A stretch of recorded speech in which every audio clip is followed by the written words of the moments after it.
ایک ایسی جامع تقریر فرمائے کہ ہمارے قلب و دیگر منور ہو جائیں. بس میں آخر میں یہی کہوں گا کہ پھول ہٹنے لگے بلبل میں ترانے تیرے آپ آئے ہیں تو عالم میں بہار آئی ہے. نعرے پر بھی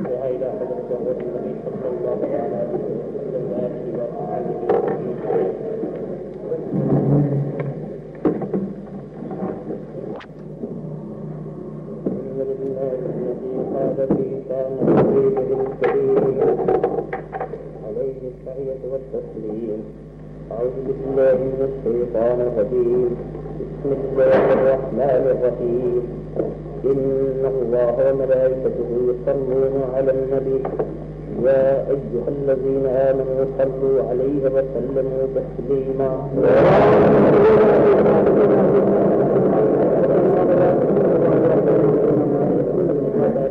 سيدنا ومولانا محمد طب القلوب ودوائها وعافية الأبدان وشفائها ونور الأبصار وضيائها وآله وصحبه دائما أبدا.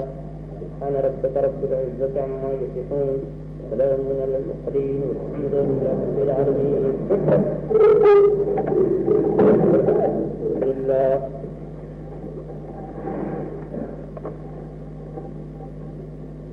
الحمد لله الذي يدعى الأسلاك واللغتين والصلاة والسلام على من كان نبي وآدم بين الماء والطين وعلى آله وأصحابه أجمعين برحمتك يا أرحم الراحمين. أما بعد أعوذ بالله من الشيطان الرجيم. بسم الله الرحمن الرحيم. هو الذي بعث في الأميين رسولا. صدق الله مولانا العظيم وصدق رسوله النبي الكريم ونحن على ذلك لمن الشاهدين والشاكرين. الحمد لله رب العالمين. بارك الله لنا ولكم في القرآن العظيم. سبحانه إياكم بالآيات والذكر الحكيم. إنه تعالى جواد كريم ملك بر رؤوف رحيم. ومن علينا ربنا إذ بعث محمدا أيده بأيده أيدنا بأحمد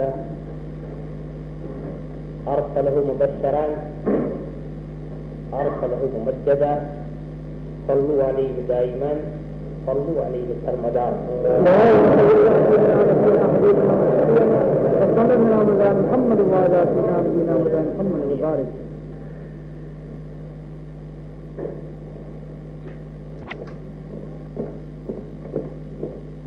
کیا کہوں میں کیا نظر آنے لگا. سوچتا ہوں کیا کہوں میں کیا نظر آنے لگا. وہ ریاض برزخ کبریٰ نظر آنے لگا. وہ ریاض برزخ کبریٰ نظر آنے لگا. خود سے ہی ان کے ہونٹوں پر تبسم کی کرن. خود سے ہی ان کے ہونٹوں پر تبسم کی کرن. غیرت خورشید ہر ذرہ نظر آنے لگا. غیرت خورشید ہر ذرہ نظر آنے لگا. جا کے موسیٰ سے بھی کہہ دو وہ بھی آ کے دیکھ لیں. جا کے موسیٰ سے بھی کہہ دو وہ بھی آ کے دیکھ لیں. اس کے رخ پر نیم کا پردہ نظر آنے لگا. اس کے رخ پر نیم کا پردہ نظر آنے لگا. نور و بشرا مل گئے اور بن گیا نوری بشر. نور و بشرا مل گئے اور بن گیا نوری بشر. رہ کے پردے میں وہ بے پردہ نظر آنے لگا. رہ کے پردے میں وہ بے پردہ نظر آنے لگا. آنکھ جب تک بند تھی ایک آدمی سمجھا تجھے. آنکھ جب تک بند تھی ایک آدمی سمجھا تجھے، اور جب واہ ہو گئی کیا کیا نظر آنے لگا، اور جب واہ ہو گئی کیا کیا نظر آنے لگا، تو فنا سے الحق ہوا، پھر کیا ہوا میں کیا کہوں، تو فنا سے الحق ہوا پھر کیا ہوا میں کیا کہوں، قطرہ دریا میں گیا دریا نظر آنے لگا، قطرہ دریا میں گیا دریا نظر آنے لگا، اگر خاموش رہوں میں تو ہی سب کچھ ہے، جو کچھ کہا تو تیرا حکم ہو گیا محدود، بارگاہ رسالت میں درود شریف پروگرام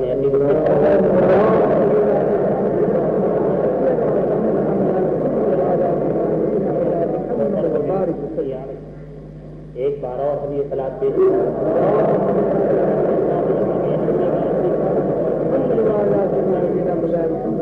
سلام علیکم یا رسول اللہ، ایک بار اور حدیث درود شریف پیش کرنا۔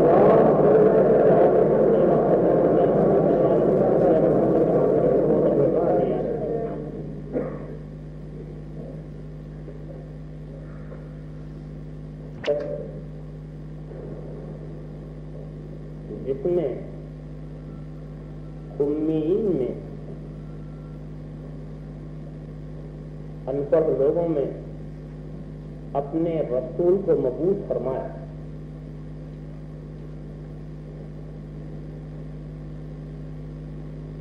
ابھی میں نے ترجمہ کیا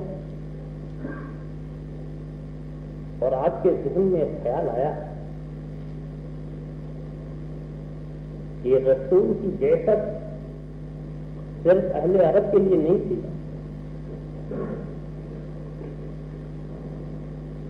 رسول سارے انسانوں کے رسول تھے۔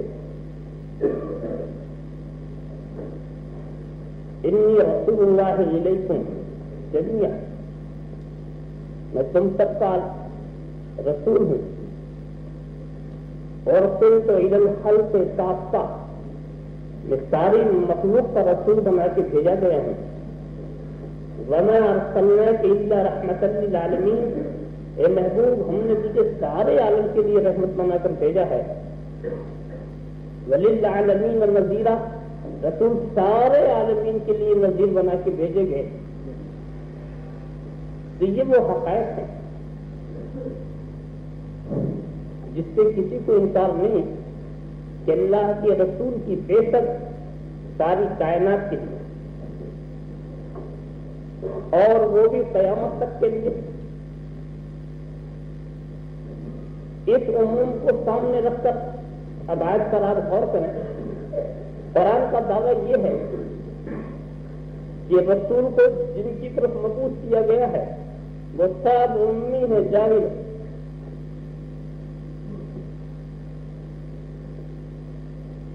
عرب کو جاہل کہنا آسان نہیں، ان کی فصاحت و بلاغت، ان کی شاعرانہ رفتیں آج بھی سب سے خراج تحسین حاصل کر رہی، اور زبان دانی کا عالم یہ تھا کہ وہ اپنے اصطلاح سب کو گونگا سمجھتے۔ ویسے بھی ساری کائنات کا جائزہ لو تو کیا ساری دنیا جاہل ہے؟ کیا شیخ ابو علی سینا کو جاہل کہا جائے گا؟ کیا یہ یونانی مفکرین جاہل تھے؟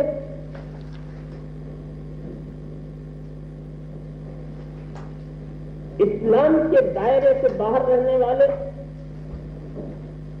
اس دور کے تمام عقلاء اور حکماء کیا سب جاہل ہیں؟ مگر قرآن کے عموم کو اگر ہم سامنے رکھیں تو وہ ارشاد فرما رہا ہے کہ رسول جن کے پاس آئے وہ سب کے سب جاہل۔ بعثت امیین میں ہوئی ہے، اور امیین کا دائرہ اتنا وسیع کر دیا گیا ہے۔ میں سوچنے لگا میں رسول کو کیسے جاہل ہوں، یہ پہلے کے لوگ جو ہیں، اس لیے کہ رسول کو اول اور آخر سب کے رسول، اس میں ماضی و مستقبل کی کوئی تفریق نہیں، میں رسول کو کیسے جاہل کہہ دوں؟ میں سقراط کو کیسے جاہل کر دوں؟ میں جعلی نوح اور افلاطون کو کیسے جاہل کر دوں؟ قرآن تو اس انداز کی گفتگو فرما رہا ہے، ایسا لگتا ہے کہ پہلے والے بھی جاہل تھے اور بعد میں آنے والے جو مفکرین ہیں، جو علم دنیا کے سامنے علم والے، وہ سب کے سب جاہل۔ یہ معاملہ کیا معلوم ہوا؟ قرآن ہمیں علم کا ایک نیا تصور دے رہا ہے۔ کسی کے پڑھے لکھے ہونے سے انکار نہیں ہے، کسی کے مفکر ہونے سے انکار نہیں ہے۔ قرآن علم کا ایک تصور دے رہا ہے، اور وہ علم کا یہ تصور ہے کہ سنو، وہ علم جو خدا کی معرفت نہ کرا سکے وہ جہالت ہے، وہ علم جو اپنی معرفت نہ کرا سکے وہ جہالت ہے۔ اس حساب سے دیکھو تو سقراط بھی جاہل تھا اور سقراط بھی جاہل تھا، ارسطو بھی جاہل تھا، پیتھاگورس بھی جاہل تھا، بطلیموس بھی جاہل تھا، ترکلے بھی جاہل تھا، اور آج کے سارے مفکرین جاہل ہیں۔ چاند کی رفتوں کو چھونے والے، شمس کے اوپر قابو لانے والے، مریخ پر کمندے ڈالنے والے، فضاؤں کو تیر جانے والے، دریا کا کلیجہ چیر جانے والے، سب کچھ آسان ہے، مگر خدا کی پہچان آسان نہ رہی، خدا کی معرفت آسان نہ رہی، تو وہ علم جہالت ہے جو ساری کائنات کی خبر دے اور خالق کائنات سے بے خبر رکھے۔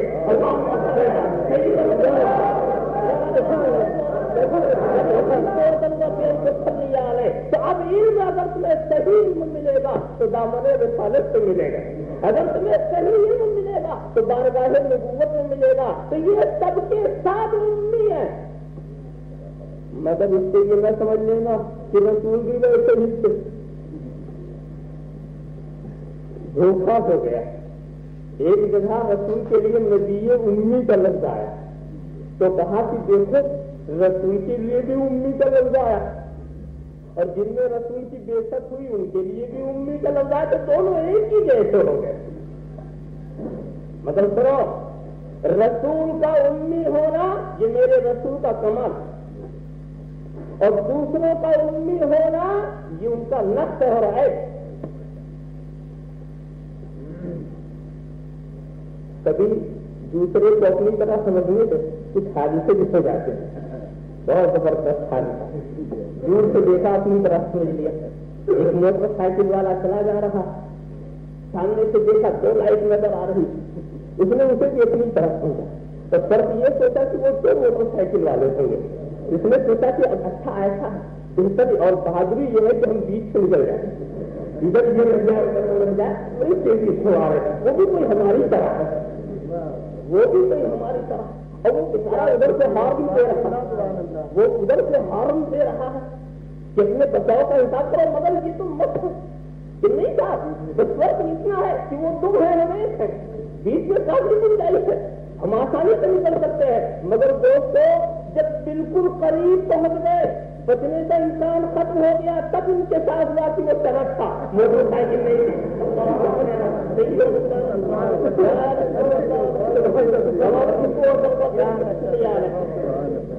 میں یہ عرض کر رہا ہوں کہ رسول کا امی ہونا یہ رسول کا کمال، اور دوسروں کا امی ہونا یہ ان کا نقص ہو رہا ہے۔ بات آگے تھوڑی سی وضاحت کرے گا تاکہ بات واضح ہو۔ رسول کے لیے استعمال فرمایا گیا نبی امی۔ اب میں امی کی تھوڑی سی تشریح کروں۔ امی کے معنی ہر جگہ انپڑھ لگا دینا جو صحیح نہیں۔ امی کے معنی جاہل کے بھی آتے ہیں، انپڑھ کے بھی آتے ہیں، مگر ہر جگہ انپڑھ امی کا معنی قرار دینا جو صحیح نہیں۔ امی 2 کلمے سے بنا، ایک ہے ام اور ایک اس میں یا نسبتی۔ تو امی کے معنی ماں والا۔ شکم مادر میں جو کیفیت ہو اسی کیفیت کے ساتھ جب ظہور ہو تو وہ کیفیت امی۔ یہ کیفیت یہاں نہیں ہے، وہ لے کے آیا۔ شکم مادر میں کوئی عالم ہو علم لے کر آئے تو اس کا علم امی ہے، شکم مادر میں کوئی حافظ قرآن اور حفظ لے کر ظہور پذیر ہو تو اس کا حفظ امی ہے. شکم مادر میں کوئی جاہل اور جہالت لے کے پیدا ہو تو اس کی جہالت امی ہے. شکم مادر میں جو کیفیت ہے اس کیفیت کے ساتھ ظہور تو وہ کیفیت امی ہے. اور اگر شکم مادر میں نبوت لیے ہوئے ہو اور نبوت کے ساتھ ظاہر ہو تو وہ نبی امی ہے. وہ نبی امی ہے یعنی پیدائشی نبی. نبوت یہاں آ کے نہیں ملی، لے کے آیا ہے. تم تو نبی وہ آدم بلدل مائے میں اس وقت نبی تھا جب آدم آپ دل کی منزلیں طے کر رہے تھے. پوچھا ترمذی شریف کی حدیث متا وجدت لکن نبوہ، اے اللہ کے رسول بتائیے آپ کو نبوت کب ملی؟ اور الفاظ پر غور کیجیے. متا وجدت کب لازم ہو گئی، کب صفت ہو گئی. مطلب یہ ہے جو چیز لازم ہو جاتی ہے وہ کبھی اپنے ملزوم سے الگ نہیں ہوا کرتی. جو چیز لازم ہو جایا کرتی ہے کہ محبوب آپ سے نبوت کب لازم ہو گئی؟ کہا آدم و بلدر منہ سے بلتے تک حضرت آدم ابھی پیدا بھی نہیں ہوئے تھے اور نبوت ہم سے لازم ہو گئی تھی. تو اب نبی الامی کا معنی ہوا پیدائشی نبوت والا. تو دیکھو میرے نبی کے لیے امی ہونا نبی کا کمال ہو گیا.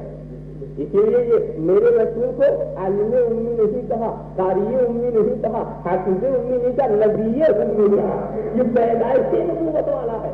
مگر دوستو بڑا سیدھا سا مطلب تھا، لوگ مطلب سمجھ سکتے تھے مگر یہ ترجمہ نہیں کیا.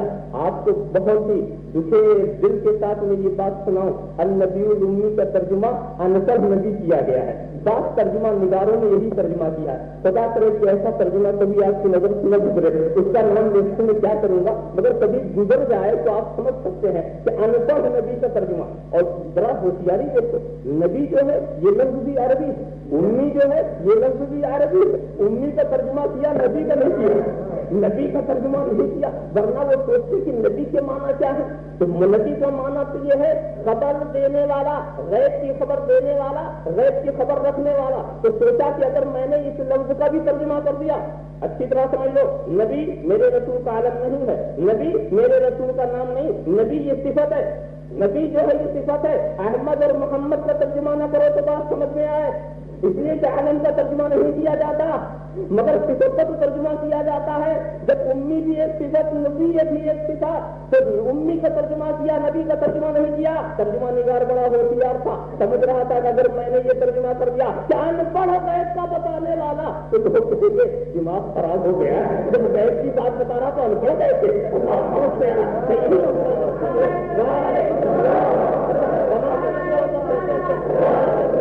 اچھی طرح سے سمجھو. مگر یہ بات سمجھ میں نہیں آئی. میں یہ اصرار نہیں کرتا کہ آپ یہی ترجمہ کریں. میں یہ بتانا چاہتا ہوں کہ ایک لفظ کے بہت سارے دوسرے ممکن تھے، بہت سارے دوسرے ممکن تھے. یہ کیسا ذوق ہے کہ جو توہین اور تنقید والا دوسا ہے اسی کو اپنایا جائے. مثال کے طور پر ایک دوسا یہ بھی ممکن تھا کہ میرا رسول جس شہر میں مبعوث ہوا اس شہر کا لقب ہے ام القرى. تو النبی الامی کا یہ بھی ترجمہ کیا جا سکتا تھا کہ ام القرى میں آنے والا نبی. میرے رسول پر جو کتاب نازل کی گئی اس کا لقب ہے ام الکتاب. تو النبی الامی کا یہ بھی ترجمہ کیا جا سکتا تھا کہ ام الکتاب کا لانے والا نبی. اور سنو جی، مکے شریف کی طرف نسبت کرتے ہیں تو کیا کہتے ہیں؟ مکی. یہ تو حرفی لفظ ہے، تے کو نکالا یہ لگایا مکی. مکی مانا مکے والا، مکتی تو نہیں کہتے. تے نکالا یہ لگایا مکی. اب امت کی طرف نسبت کرو، امت کی طرف نسبت کرو گے، تے نکالو گے یہ لگاؤ گے النبی الامی، امت والا نبی. اور واقعی میرے رسول کی جتنی امتیں ہیں جنت میں 120 تک لگے گی تو 80 سب صرف امت محمد رسول اللہ صلی اللہ علیہ وسلم. میں اس تفصیلات میں نہیں لے جاتا کیونکہ نبی امی کا نام آ گیا، اس لیے میں نے سوچا کہ اتنی تشریح آپ کے سامنے عرض کر دوں. میں یہ دکھانا چاہ رہا تھا کہ اتنے معنی ہو سکتے تھے مگر اب اس میں انتخاب یہ کرنا ان پڑھ نبی، اس سے پتا چلتا ہے کہ وہ تو پیدائشی نبی تھے اور یہ کوئی پیدائشی جاہل ہے.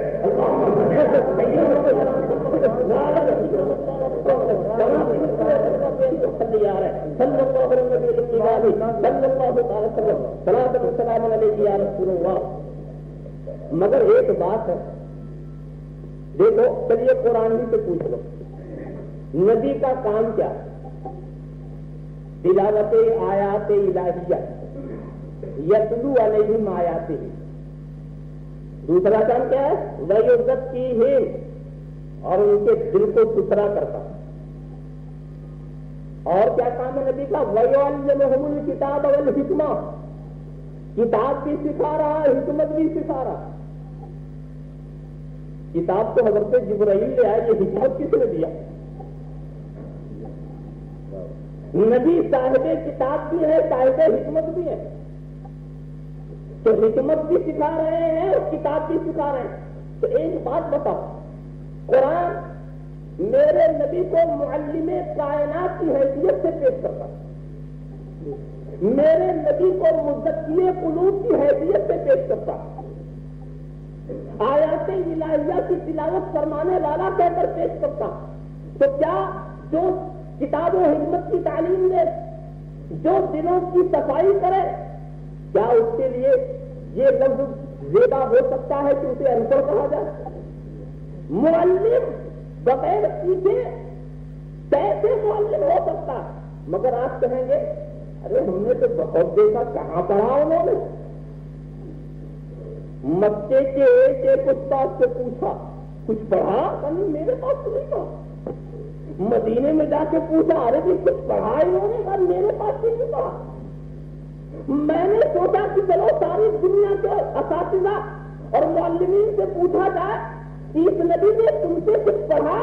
تو کائنات کے تمام پڑھانے والے سکھانے والے کہتے ہیں مجھ سے نہیں پڑھا.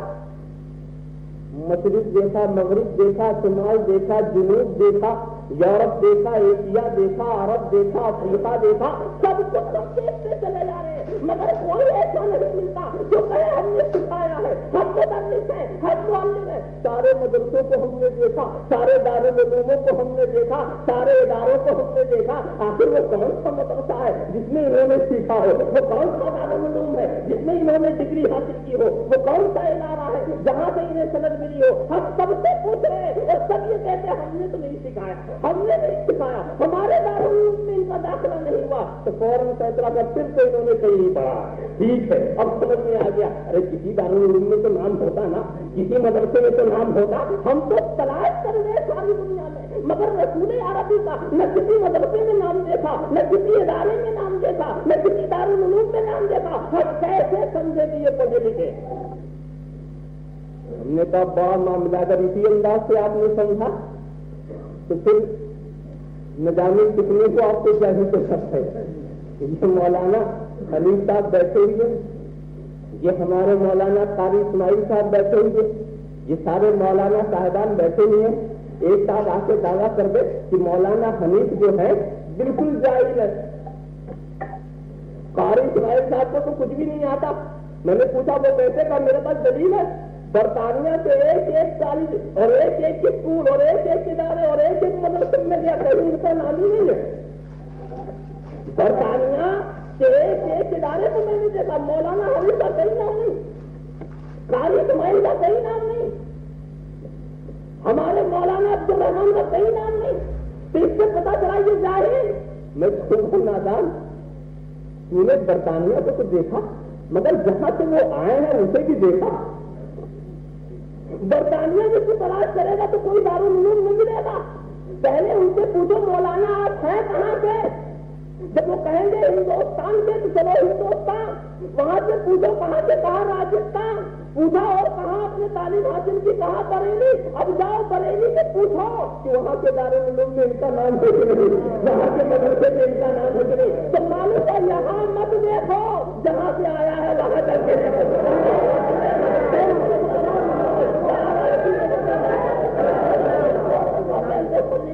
یہ کتنے غضب کی بات ہے کہ تم کس دارالعلوم میں تلاش کرتے ہو؟ میرے رسول نے سب دنیا میں سیکھا ہے، سب زمین پر سیکھا ہے، سب یہاں کے اداروں میں سیکھا ہے۔ میرا رسول نہ مشرق سے آیا کہ مشرق کی سیر کرو، نہ مغرب سے آیا ہے کہ وہاں جائے۔ انتہا کی بات مجھے کہنے دو، وہ نہ فرش سے اترا ہے اور نہ عرش سے اترا ہے۔ مجھے کہنے دو کیوں؟ اول ما خلق اللہ نوری، سب سے پہلی مخلوق میرا نور ہے، نہ فرش ہے نہ عرش ہے، نہ زمین ہے نہ آسمان ہے، نہ مغرب ہے نہ مشرق ہے، نہ شمال ہے نہ جنوب ہے، نہ چاند ہے نہ سورج ہے۔ تو اب جہاں سے آیا ہے چلو وہاں پوچھا جائے، چلو وہاں پوچھا جائے کہ کچھ سیکھا کہ نہیں سیکھا، کچھ پڑھا کہ نہیں پڑھا۔ اور یہاں اب یہاں کے دارالعلوموں کو نہ دیکھنا، یہاں کے مدرسوں کو نہ دیکھنا، یہاں کے اداروں کو نہ دیکھنا۔ اور دوستو پھر اس کے بعد جب وہاں ہم چلے الرحمن علم القرآن خلق الانسان علمہ البیان، رحمان نے قرآن سکھایا اور انسان کامل کو پیدا کیا، انسان کامل کو پیدا کیا اور اس کو ما کانا و ما یکون کا بیان سکھایا، بیان سکھا دیا۔ یہاں کلام کا تیور بتا رہا ہے کہ جس کو سکھایا بلا واسطہ سکھایا۔ اب تلاش کرو وہ کون ہے جو بلا واسطہ سیکھ کے آیا، تلاش کرو وہ کون ہے جو بلا واسطہ سیکھ کے آیا۔ سنو جی، بلا واسطہ سیکھنے کا دعویٰ حضرت جبرائیل بھی نہیں کر سکتے، آپ کیا کریں گے؟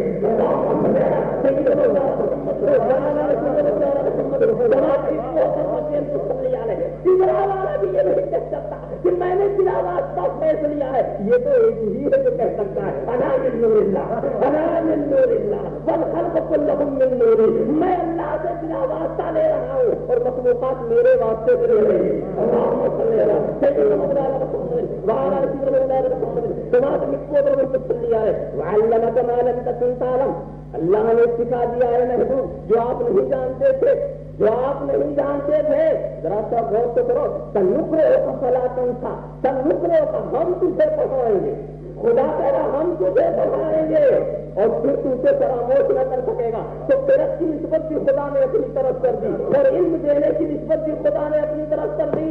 اب اگر علم دینے کی نسبت کہیں جبرائیل کی طرف ہو، کہیں کسی ملک کی طرف ہو تو یہ نہ سمجھ لینا کہ وہ ملک میرے رسول کا استاد ہے، نہیں، ملک کی طرف تعلیم کی نسبت جو ہے وہ تبلیغ کے معنی میں ہے۔ خدا سکھا رہا ہے، ملک پہنچا رہا ہے۔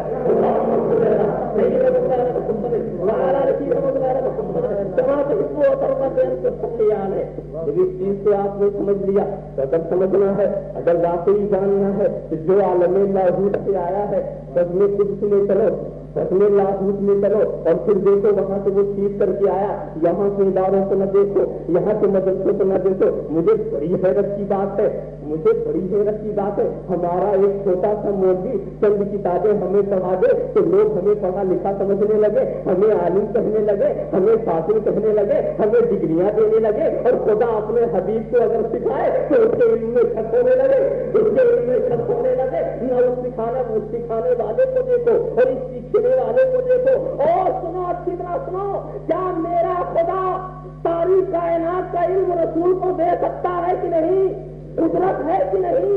اقتدار ہے کہ نہیں؟ اور کیا میرا رسول سب کچھ سیکھنے کی صلاحیت رکھتا ہے کہ نہیں؟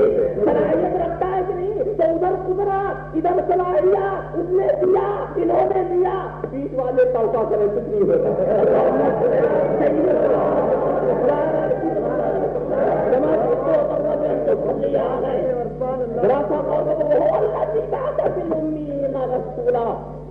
اچھی طرح سے سوچو اور اپنے ذہن کے اندر سمجھتے چلے جاؤ کہ اللہ کے رسول کا کام کیا ہے،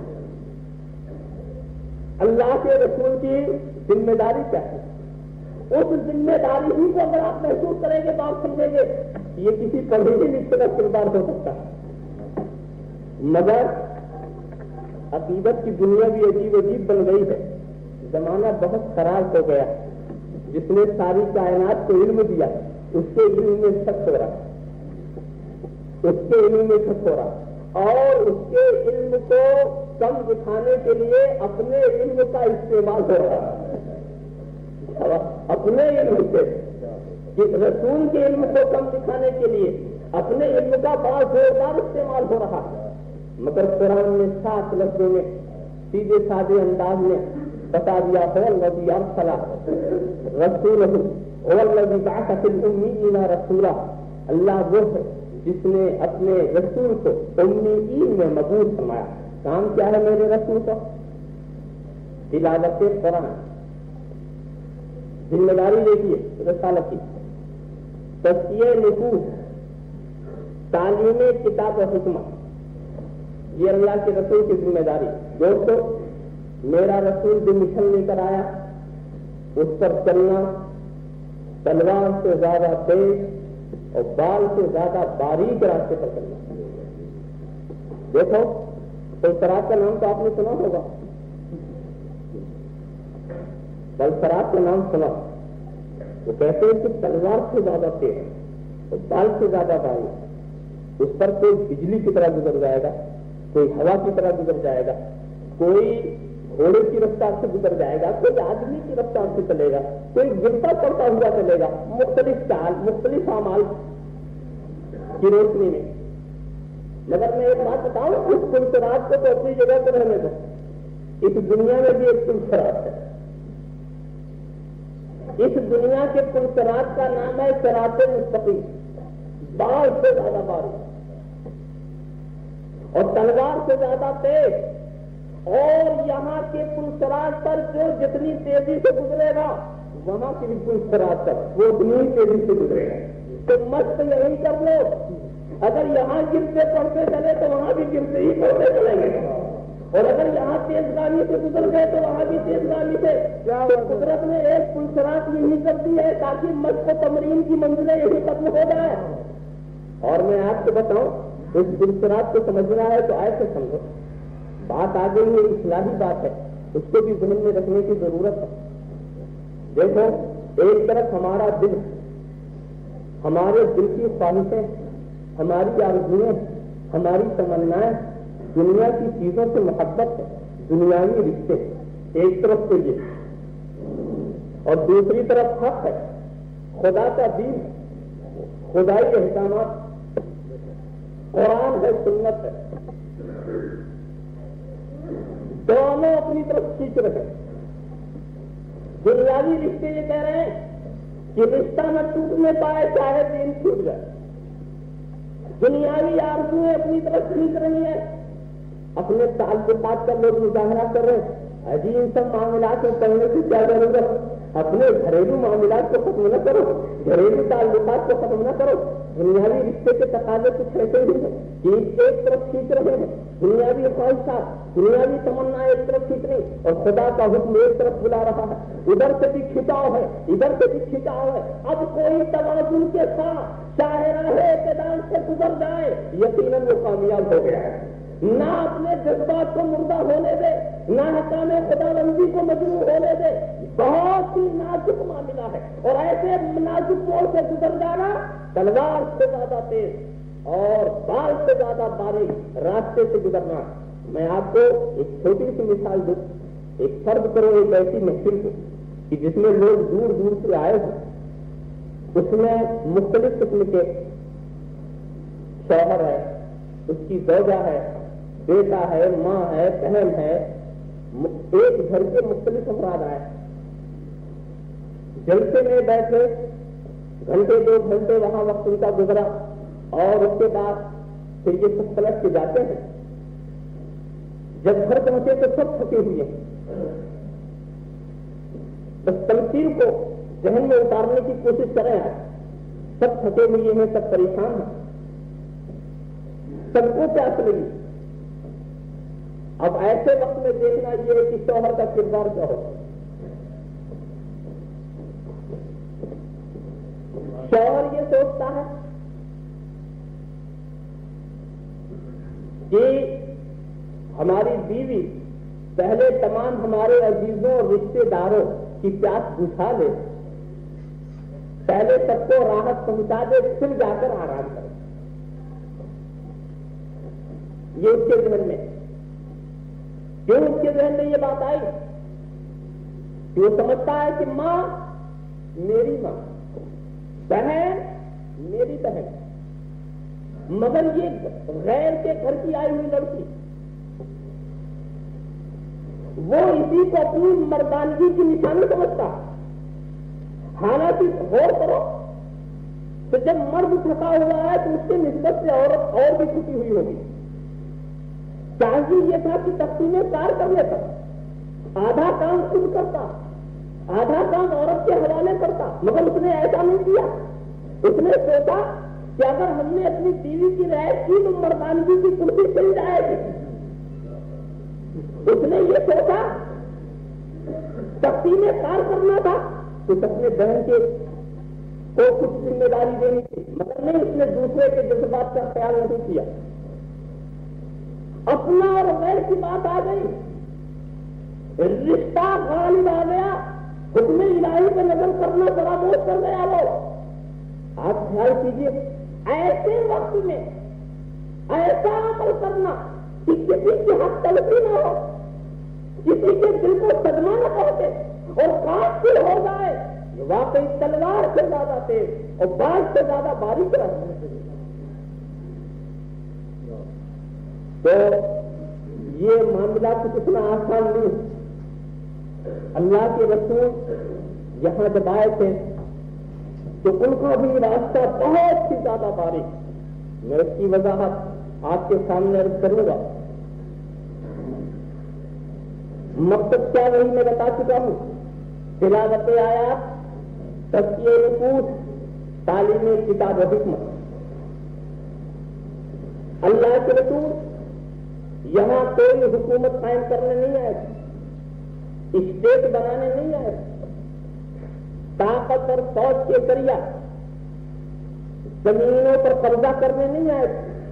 بعض کم فہموں اور نادانوں نے یہی سمجھ لیا اور اسلام کے عسکری نظام کو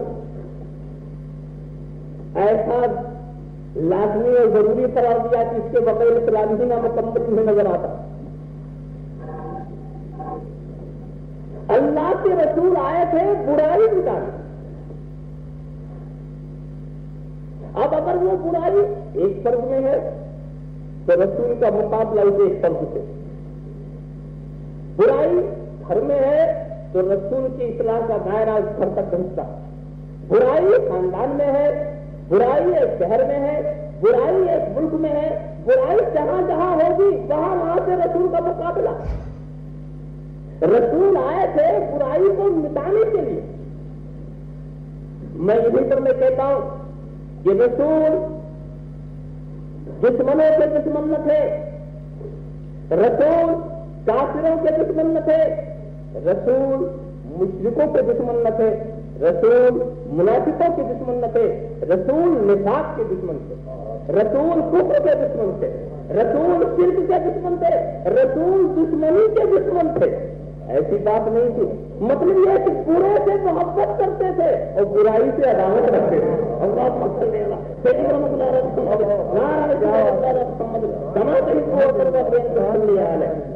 یہ بہت ہی زیادہ مشکل راستہ ہے. یعنی رسول کی ذمہ داری یہ تھی کہ بروں سے محبت کرو, برائی سے نفرت کرو. کہنا بہت آسان ہے مگر یہ شرط ملحوظ رکھنا بہت مشکل ہے. بروں سے اسی لیے رسول یہ مزاج دے رہے تھے, مرض اور ہے, مریض اور ہے. حکیم مرض کا دشمن ہوتا ہے, مریض کا دشمن نہیں ہوتا.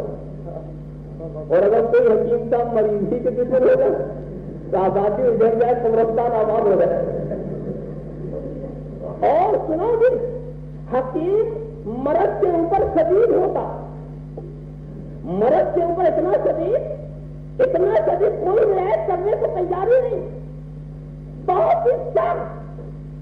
آپ اس کو ایسے سمجھیں, ایک صاحب کو ناسور ہو گیا, بڑی تکلیف ہے, بہت. اب اس کے سینی کے عالم میں اس کے گھر والے, اس کے بھائی, اس کے باپ, اس کے دوست, اس کے عزت جا رہے ہیں ڈاکٹر کے پاس. تو ڈاکٹر کو چاہیے تو خود ہی تڑپ رہا تھا سب کے ساتھ رحمدلی کرے, نرمی کرے, مگر ڈاکٹر نستر نکال رہا. یہ کیا کہتا, مریض نے جب دیکھا تو گالیاں بھی شروع کرتی, مگر ڈاکٹر مسکرا رہا. مریض چیخ رہا ہے، بڑا ظالم ہے، باہر جاتی ہے، اس کے اندر کوئی بھی اخلاق کی قدر نہیں، مگر ڈاکٹر خاموش، اور چاہنے والے بھائی، چاہنے والے دوست یہ اس کو پکڑے ہوئے ہیں، ارے تم تو ہمارے دشمن ہو، سب کو وہ برا بنا کہہ رہا، ڈاکٹر بہت مطمئن، اور وہ اپنے ساتھ میں لگا ہوا مریض کی بولی مریض سن رہا ہے، اس کے مرض کو دیکھ رہا ہے، نستر اس نے لگا دیا، تو جب تک نستر لگتا ہے ناسور ہے نا، ساتھ مادے اس کے اندر ہے، اسی لیے وہ چیز رہا، اور اگر سب لوگ اچھی طرح سے پکڑ نہ لیں تو 2-4 چانٹے کی تلاش میں مل جائے ڈاکٹر صاحب کو، ان کا گریبان کی چاک ہو سکتا ہے، مگر لوگوں نے پکڑ رہا۔ اس کے بعد جب فاسد مادے نکل گئے، ڈاکٹر نے گالیاں بہت کی، اور موقع مل گیا تو 2 تھپڑ بھی کھا لیے، اور وہاں سے وہ اطمینان سے آ رہا ہے، راستے میں لوگوں نے پوچھا بڑی اس نے گالیاں دی تھی، اس نے کہا نہیں وہ مریض تھوڑی گالی دے رہا تھا، وہ تو مرض گالی دے رہا تھا، وہ مرض ہی کچھ کہتا تھا، وہ مرض گالی دے رہا تھا، تو میں تو مرض کا دشمن ہوں، مجھے دعا دے رہا گالی دے رہا، مرض کا کام ہی گالی دینا۔ اب اس کے بعد مریض ڈاکٹر نے کہا کہ اچھا دیکھو اس کا تماشا کل دیکھنا۔ دوسرے دن کیا ہوا، یہ مریض اپنے پیروں سے گیا اور جانے کے بعد کہتا ہے ڈاکٹر صاحب معاف کر دیجیے، بڑے خراب الفاظ نکل گئے تھے، ارے آپ جانتے ہیں بڑی تکلیف میں تھا، بڑی مصیبت تھی، بہت ہی اضطراب تھا، اس بے قراری کے عالم میں نہ جانے کیسے کیسے کلمہ معاف کر دیجیے۔ تو ڈاکٹر کہتا دیکھو مجھ نے تو پہلے ہی معاف کر دیا تھا، میں سمجھ رہا تھا وہ مریض نہیں بول رہا، مرض بول رہا۔ اب فاسد مادے نکل گئے، تو اب اگر کوئی تم سے شکایت کرے تو علماء اہل سنت بہت سخت بولتے ہیں، قرآن سب لگاتے ہیں، بڑی فاسد مادے نکالتے، سمجھ لینا مریض نہیں بول رہا، مرض بول رہا۔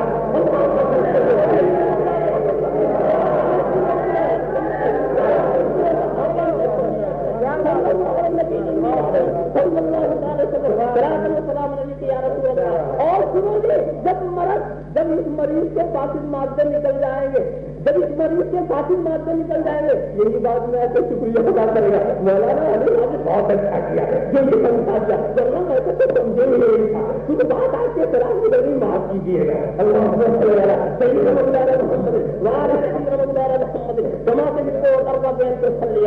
تو اچھی طرح میرے رسول نے بتا، بروں سے محبت کرو، برائی سے نفرت کرو، بروں سے محبت اور برائی سے نفرت، اور جس کو برے سے نفرت ہو اس کا رویہ الگ۔ ایک 60 سال تک سے نماز پڑھنے کی توفیق نہیں، ایک صاحب کو تمثیل عرض کرو، 60 سال تک تو نماز پڑھنے کی نوبت نہیں ہوئی، 60 سال کے بعد سوچا مرنے کا وقت قریب ہے، وہ نماز شروع کر دیں۔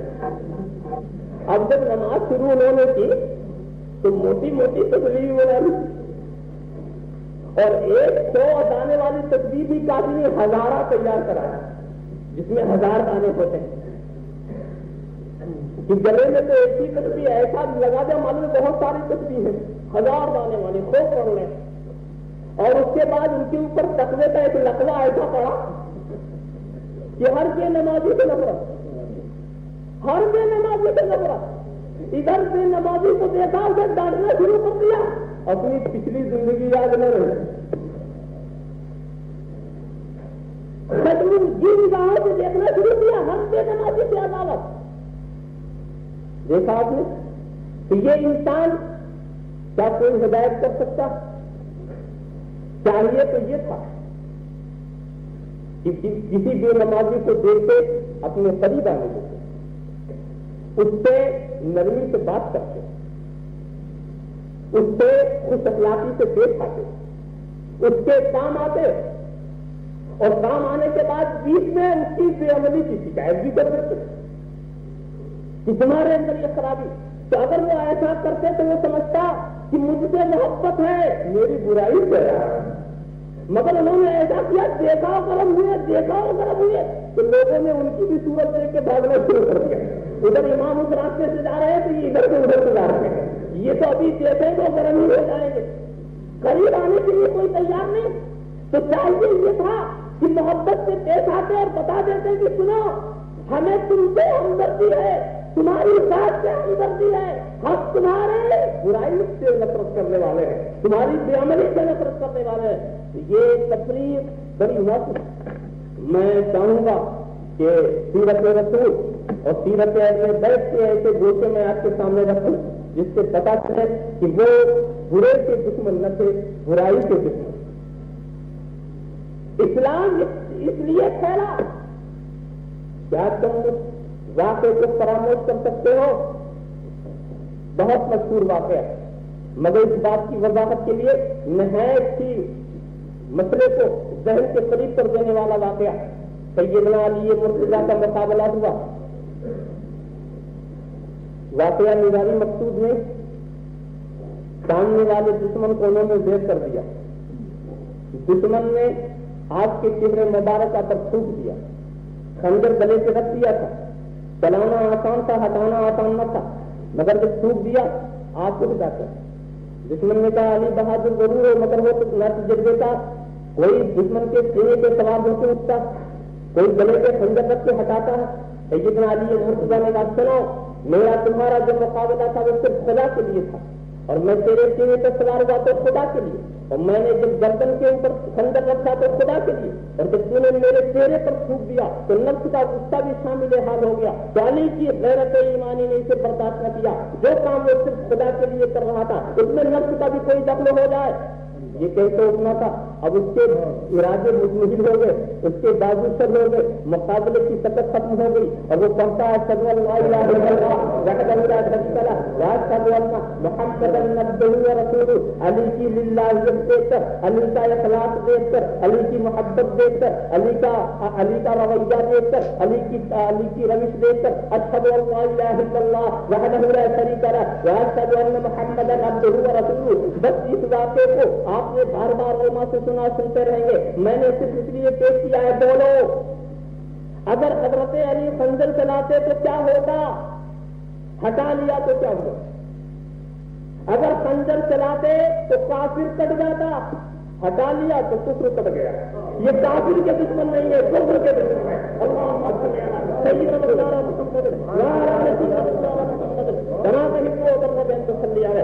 سیرت رسول کے اس واقعے کو بھی اپنے سامنے رکھو۔ اللہ کے رسول راستے سے گزر رہے ہیں، اور ایک عورت جس نے رسول کی صورت دیکھی، سیرت دیکھی، معجزہ دیکھا، کمال دیکھا، قرآن اترتا ہوا دیکھا، مگر کیسی ضدی عورت تھی کہ وہ عرب کی سخت دھوپ کے اندر وہ اپنے چھت پر جا کر بیٹھ جاتی تھی کوڑا لے کر کے، اور جب رسول گزرتے تھے تو فوراً آپ کے اوپر وہ کوڑا ڈال دیا کرتی تھی، اس میں اپنی یہی ڈیوٹی بنتی تھی۔ رسول گزرتے رہے، مگر ایک بات دیکھو نبی کا بھی کردار کیا تھا۔ ہم آپ ہوتے تو کچھ اور سوچتے کہ بھائی ادھر سے کوڑا ڈالتے دوسرے راستے سے چلے، اور کچھ لوگ ایسا کرتے کچھ کترا کے جاتے، اور کچھ لوگ ایسا کرتے کہ دھیرے دھیرے جاتے اوپر دیکھتے رہتے کہ وہ کنواں والی ہے کہ نہیں، پہلے اس سے دیکھتے اور ایک پانی سن سے گزر جاتے، اس کو موقع ہی نہیں ملتا کنواں ڈالنے کی۔ مگر میرے رسول نے نہ سمت بدلی، نہ راستہ بدلا، نہ رفتار کو بدلا، اسی راستے سے جا رہے ہیں، اسی سمت جا رہے ہیں، اسی انداز سے جا رہے ہیں۔ معلوم یہ ہوا کہ دنیا کا انداز اور ہے، نبی کا انداز اور ہے۔ دنیا کا لیڈر ہوتا راستہ بدل دیتا، دنیا کا انسان ہوتا سمت بدل دیتا، دنیا کا انسان ہوتا رفتار بدل دیتا، مگر نبی اپنی سمت بدلنے نہیں آتا، اپنا راستہ بدلنے نہیں آتا۔ نبی دوسروں کا راستہ بدلتا ہے، اپنا راستہ نہیں بدلتا۔ نبی دوسروں کی سمت بدل دیتا ہے، اپنی سمت نہیں بدلتا۔ نبی دوسروں کی رفتار بدل دیتا ہے، اپنی رفتار نہیں بدلتا۔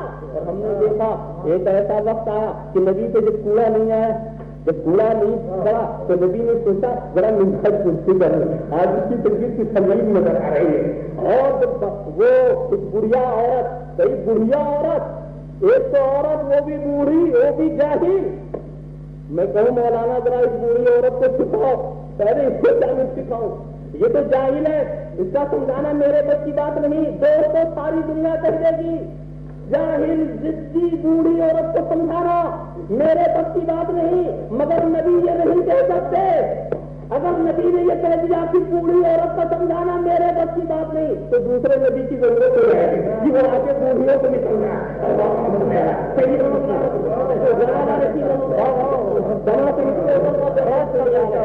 ساری دنیا تو یہ کہہ سکتی ہے، مگر وہ نبی جو آخری نبی ہو وہ یہ نہیں کہے گا ارے کوئی دوسرا نبی ہوتا تو کہہ بھی دیتا اپنے بعد والے کو تیار کر کے کہ وہ آگے سمجھا دیں گے، میرے بس کی بات نہیں ہے، مگر میرے رسول کو آخری نبی جس نے بنایا ہے رسول کی بے پناہ صلاحیت تبلیغ کے پیش نظر، میرے رسول کی بے پناہ صلاحیت تبلیغ کے پیش نظر ان کو آخری نبی بنایا گیا، تو رسول تو یہ نہیں کہہ سکتے تھے، بلکہ رسول کا یہ دعویٰ ہے ہم ہر ایک کو سمجھا سکتے ہیں، ہم ہر ایک کو سمجھا سکتے ہیں، روح والا ہو تو اسے بھی سمجھا دے، جو روح ہو اسے بھی سمجھا دے، جان والا ہو اسے بھی سمجھا دے، یہ جان ہو اسے بھی سمجھا دے، ذروں کو سمجھا دے، ستاروں کو سمجھا دے، یہ اور بات ہے کہ سمجھ کے بھی کوئی نہ مانے،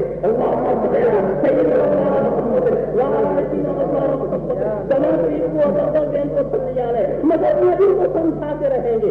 اچھا صاحب تم نبی جاتے ہیں، بوڑھی عورت نے دیکھا اے محمد صلی اللہ علیہ وسلم سن لیا کسی سے کہ میں بیمار ہوں، آئے ہوئے انتقام لینے کے لیے، آئے ہوئے بدلہ لینے کے لیے، نہیں میں بدلہ لینے کے لیے تو نہیں آیا، میں تو مزاج پرسی کے لیے آیا ہوں، میں تمہاری مزاج پرسی کے لیے آیا ہوں، یہ سننا تھا۔ عورت نے کہا اشہدو ان لا الہ الا اللہ وحدہ لا شریک لہ واشہد ان محمدا عبدہ ورسولہ، نبی نے اپنا راستہ نہیں بدلا، عورت کو اپنا راستہ بدلنا پڑ گیا، عورت کو اپنی روش بدلنی پڑ گئی، عورت کو اپنا کردار بدلنا پڑ گیا، عورت کو اپنی رفتار بدلنی پڑ گئی۔ کہنے کا مطلب یہ ہوا کہ دیکھو یہ عورت ایمان کیوں لائی، سوال تو یہ ہے واقعہ بہت سنتے ہیں، یہ عورت ایمان کیوں لائی؟ اس لیے کہ نبی کو برے سے دشمن نہ تھی، برائی سے دشمن تھی، اگر برے سے دشمنی ہوتی تو نبی عیادت کے لیے جاتے ہی تھے، مگر برے سے محبت تھی، برائی سے نفرت تھی، برے سے محبت تھی، برائی سے نفرت تھی۔ اور میں آگے تمہیں لے چلوں سیدنا علی مرتضیٰ کی بارگاہ میں، یہ آگوں سے رسالت کے پروردہ، بارگاہ نبوت کی تربیت یافتہ، انہوں نے بھی کردار پیش کیا۔ عبد الرحمن ابن ملجم جو حضرت علی کا قاتل، اور اللہ کے رسول نے بتا بھی دیا تھا کہ اے علی تمہارا قاتل فلاں، نام بھی بتا دیا۔ علی اپنی بے پناہ فراست و بصیرت کی روشنی میں جان رہے تھے میرا قاتل کون؟ وہ ابن ملجم آیا بارگاہ علی میں، اے علی میں بیعت کرنا چاہتا ہوں، سمجھ رہے ہیں یہ میرا قاتل ہے، وہ توبہ کرنے آ رہا، توبہ کرا رہا ہے، دائرہ بیعت میں اسے داخل کر رہے ہیں، اور اس کے بعد جب وہ جانے لگا تو علی نے کہا بیعت نہ توڑنا۔ جب وہ بہت دور چلا گیا تو سیدنا علی مرتضیٰ نے ایک شعر کہا جس کا مطلب یہ تھا کہ میں اس سے محبت کرتا ہوں مگر یہ میرا قاتل، برے سے محبت ہے، برائی سے دشمن ہے، برائی سے دشمنی۔ تو کسی نے کہا حضور جب ایسی بات ہے تو ہاتھ سے جانے نہ دیجیے، موقع ہے، مگر حضرت علی کا انصاف تو دیکھو، ابھی برائی ظاہر نہیں ہوئی ہے، ظاہر ہونے سے پہلے کیسے سزا دے دی جائے، ظاہر ہونے سے پہلے کیسے سزا دی جائے؟ تو سیدنا علی مرتضیٰ نے بتا دیا کہ بارگاہ رسالت میں یہی سبق ملا تھا کہ بروں سے محبت کرو، برائی سے نفرت کرو۔ حضرت امام حسن کی بارگاہ میں حاضر ہوا، ایک شخص آیا اور آنے کے بعد جتنی وہ گالی دے سکتا تھا سارا زور بیان خرچ کر دیا، اور حضرت امام حسن غور سے سن رہے،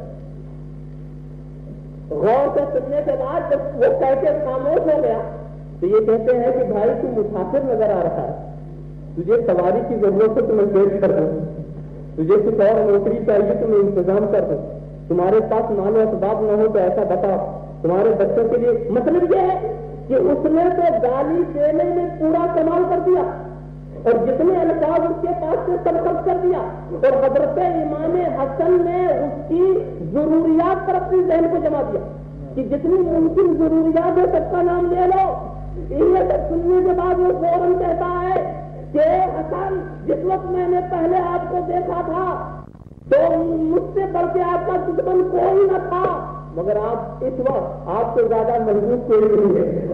آئیے میں بیعت کروں اور پھر زندگی بھر تک وہ اطاعت کرتا رہا. حضرت امام حسن کے دائرے اطاعت سے باہر نہ ہوا. معلوم کیا ہوا کہ برے سے محبت ہے, برائی سے نفرت ہے. یہ برائی کو نکالنا چاہتے, برے کو ختم کرنا نہیں چاہتے. اور میں تمہیں اور لے چلوں حضرت امام حسن کی بات سن کر کے. آؤ سیدنا امام علی مقام کی بارگاہ میں بھی حاضری دیں. حضرت امام حسین واقعات کی تفصیل میں نہیں لے جانا, صرف مختصر کا وہ پہلو میں آپ کے سامنے لے آؤں. دونوں طرف سے سفید تیار ہو گئی, مسئلہ واضح ہو چکا ہے کہ اب جنگ کے سوا کوئی صورت نہیں. حضرت حسن سوچتے ہیں کہ میں ہی تو گھیر کے لایا تھا, میں نے ہی تو یہاں تک پہنچایا, میں نے بڑی غلطی کی. مجھے یہ خبر نہیں تھی کہ بات یہاں تک پہنچے گی. معلوم نہیں امام ہمیں معاف کرے کہ نہ معاف کرے, مگر ایک حوصلہ دل میں خیال آیا کہ چلو بارگاہ امام میں حاضری دیں.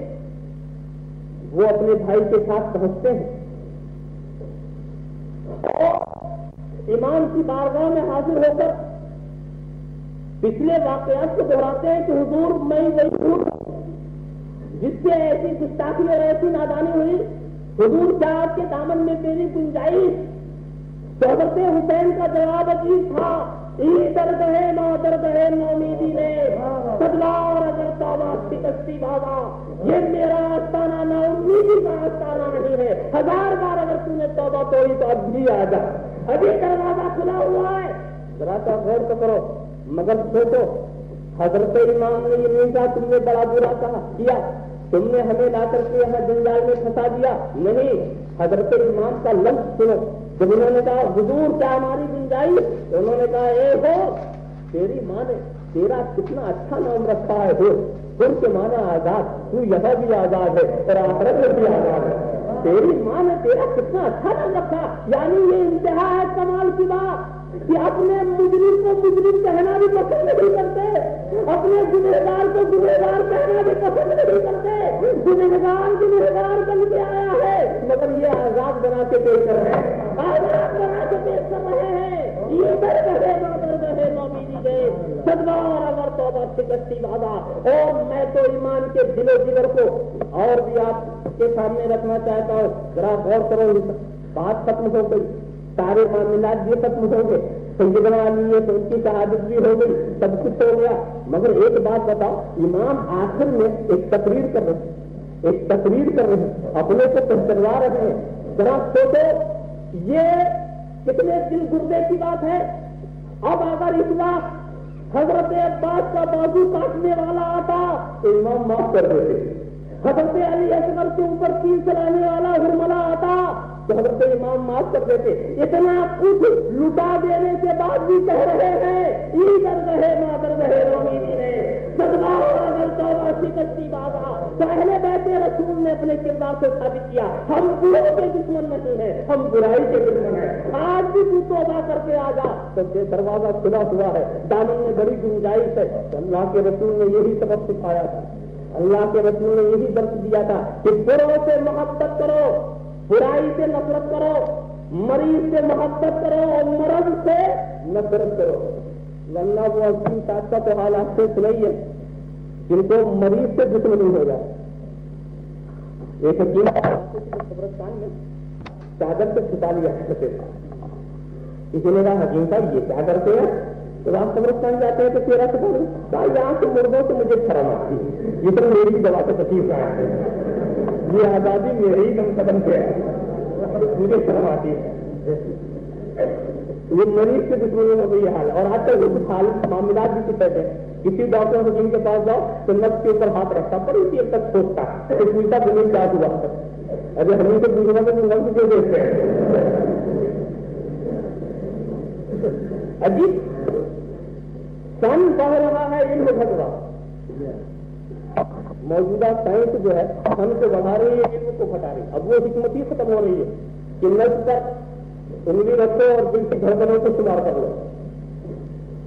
تو میں بھی عرض کر رہا تھا قرآن کریم 7 لفظوں میں ارشاد فرما رہا هو الذی بعث فی الأمیین رسولا. یہ اللہ کا رسول صرف عرب کے لیے نہیں آیا تھا، ساری کائنات کے لیے. مگر ایک بات میں بتاؤں، اس سے رسول کی بے پناہ صلاحیت تبلیغ کا پتہ چلتا اور الفاظ تعریف نہیں کر سکتے میرے رسول کے مطابق ساری کائنات کے لیے. اور کب آئے؟ جب انسان خود فراموش بھی تھا اور خدا فراموش بھی تھا.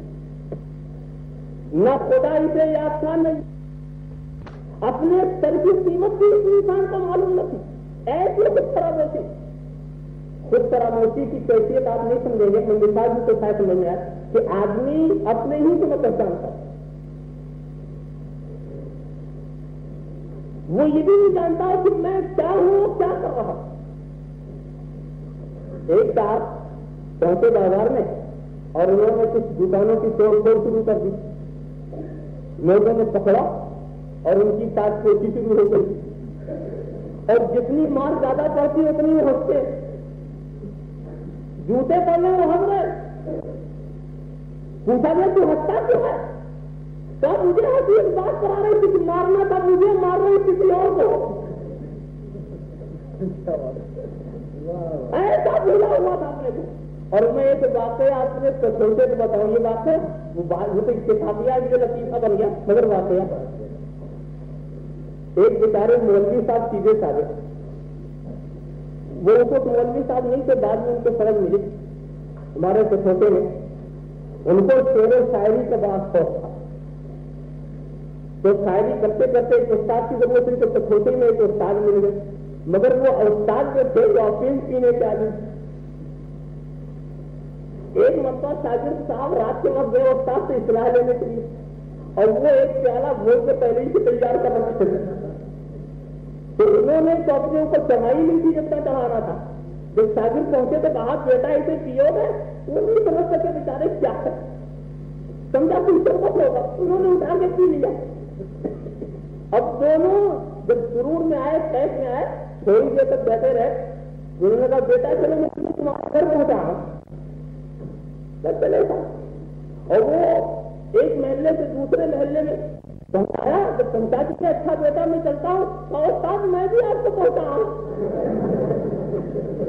اب وہ چلے یہاں پہنچے، اچھا بیٹا چلو میں بھی تمہیں پہنچا ہوں. رات بھر ایک دوسرے کو پہنچاتے رہے. اور جب دن کو وہ ضرور اترا تب سمجھ میں آیا کہ میں کیا ہوں اور کیا کر رہا ہوں. ایسا خود فراموشی تھا. خود فراموشی کی انتہا اس وقت بھی ہوتی ہے. ایسے ہی پینے والا ایک انسان، اور خاص طور سے یہ علت جو عظیم والی ہے، اس میں بہت زیادہ خود فراموشی پیدا ہوتی. اور اس طرح کی نشے کی تمام چیزوں میں انسان اپنے کو فراموش کر دیتا، گم کر کے ہوش ہو جاتا. ایک ٹکیا میں افیم کی ٹکیا رکھی ہوئی، ایک ٹکیا لیا منہ میں رکھا اور لیٹ گئے اور اس ٹکیا کو اپنے سینے پر رکھ لیا. پھر کوئی ان کا ہم مشرف بھی وہاں آ گیا. اس نے دیکھا کہ ٹکیا اوپر بڑے ممی میں رکھی ہوئی. اس نے ٹکیا اٹھایا، اٹھا کے دور گیا، ایک ٹکیا اس نے نکالی، منہ میں رکھا، وہاں لیٹ کے اس نے اپنے سینے پر رکھ لیا. اب جب اس کا سرور اترا، یہ بیٹھا، ادھر نظر پڑی، نظر کر کے وہ ہنستا ہے. خدا کی شان دیکھو، بیٹھا یہاں ہوں، لیٹا وہاں ہوں.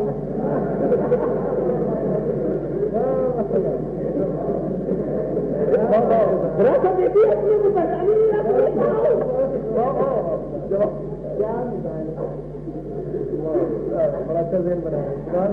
کیجیے. خود فراموشی کی انتہا. 3 آدمی سفر کر رہے ہیں. اس میں ایک جوتے والے سے بڑے بڑے بال والے. اب تو بڑا بڑا بال رکھنا فیشن ہو گیا ہے. اب تو جوتا والا کہنے کی بات سمجھ آتی نہیں. اور ایک گنجا تھا بالکل بالی، دونوں ایک دوسرے کے تھے. اور اس میں ایک تھا نائی، حجامت بنانے والا. تینوں ساتھ چلے.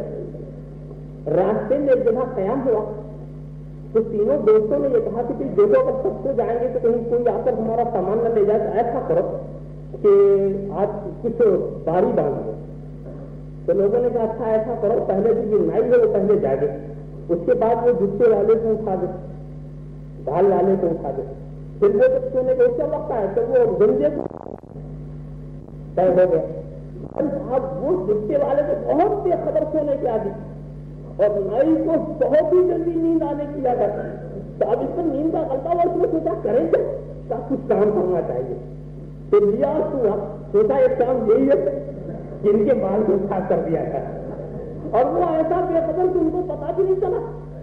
یہ جب صاف کر چکے کافی وقت اس میں گزر گیا, دھیرے دھیرے صاف کرتا رہا. جب اس کے بیدار کرنے کا وقت آیا تو اس نے اٹھایا, اٹھو گیا تمہارا وقت آ گیا, میرے سونے کا وقت آیا. تو وہ اٹھ کے بیٹھا, اور بیٹھتے ہی اس کے سر پہ جو ہاتھ گیا تو ہنسنے لگا, ارے دیکھو تو اٹھانا تھا مجھے, اٹھا دیا گنجے کو.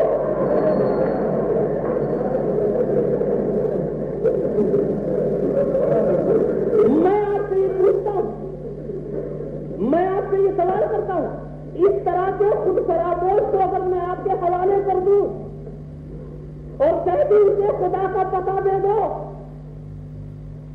اسے دین کا علم دے دو, اسے عالم و کامل بنا دو, تو آپ کہیں گے جو اپنے ہی کو میں پہچانتا ہے ہم اسے خدا کو کیسے پہچانا دیں.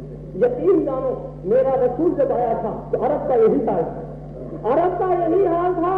اس کی خود فراموشی کا حال یہ تھا کہ اپنے ہاتھ سے اپنے بچے کو قتل کرتا تھا, اور سمجھ رہا دوسرے کو قتل کر رہا ہے. اپنے ہاتھ سے اپنے بھائی کو قتل کرتا تھا تو سمجھتا تھا کہ میں دوسرے کو قتل کر رہا ہوں. اپنے ہاتھ سے اپنے قبیلے کا خون بہاتا تھا تو سمجھتا تھا میں دوسرے کا خون بہا رہا ہوں. اور اس کے شدت غضب کا یہ حال تھا, اس کے جوش انتقام کا یہ حال تھا کہ وہ صرف دشمن کو قتل کر کے اسے تسکین نہیں ہوتی تھی بلکہ وہ خون پیتا تھا.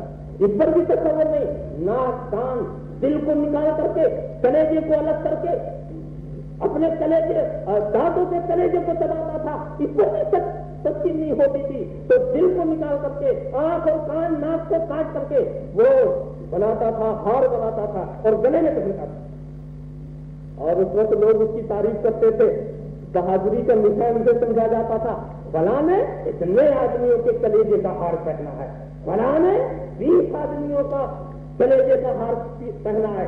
یہ چیز ایسے عالم میں ایسے درندہ خصلتوں کو انسان بنا دینا, یہ میرے رسول کی صلاحیت ہے. تبلیغ کی بات ہے, یہ میرے رسول کا کمال تھا, یہ میرے رسول کا اونچا کردار کا پتہ چل رہا. کیا ایسے انسانوں کو انسان بنا دیا. جب انسان اپنے کو نہیں پہچان سکتا تھا وہ خدا کو پہچاننے لگا, اور صرف خدا ہی کو نہیں پہچاننے لگا. دوستوں صرف خدا کو نہیں پہچاننے لگا, وہ تو خدا کو پہچان کرانے لگا, خدا کی پہچان کرانے لگا. کوئی چیز کو سبا کے آسمان پر صدیق اکبر بن کے چلتا, کوئی فرق انسانیت پر فاروق اعظم بن کے چلتا. کیا کیا ہو کر کے چلتے, کیا کیا ہو کر کے روشن ہوئے.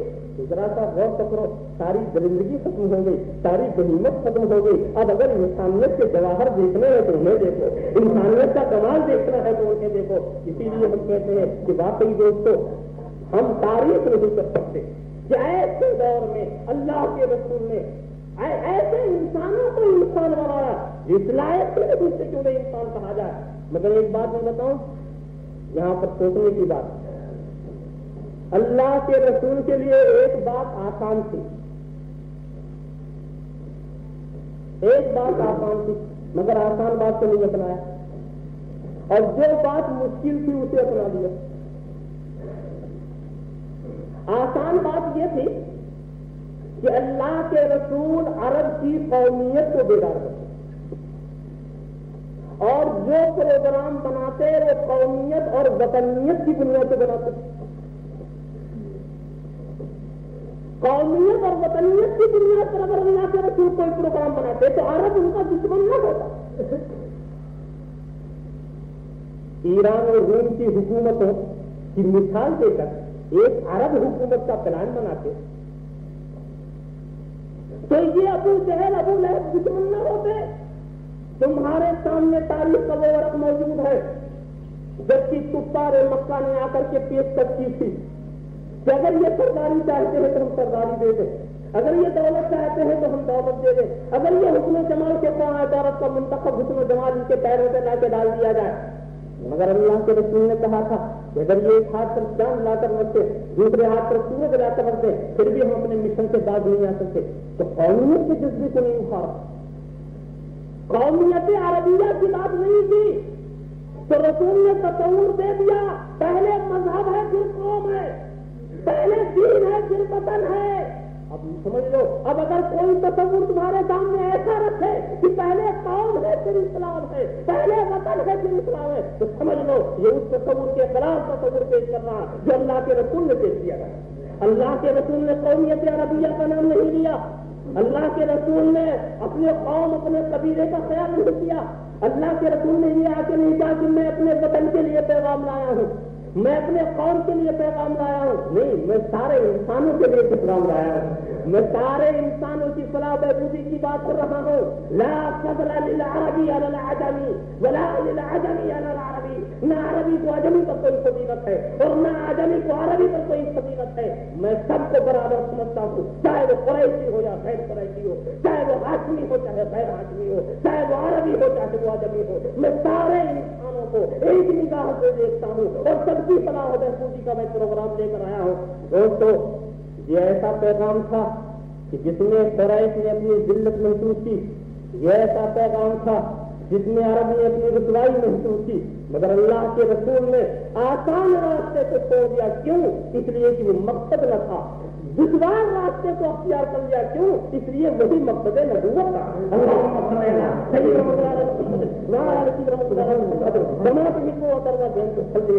دیکھو, قومیت اور وطنیت کی بنیاد پر جو حکومت بنائی جاتی اس میں دونوں راستے جائے, قوم اور وطن کا نقصان نہ ہو, چاہے صحیح راستے ہو چاہے غلط راستے.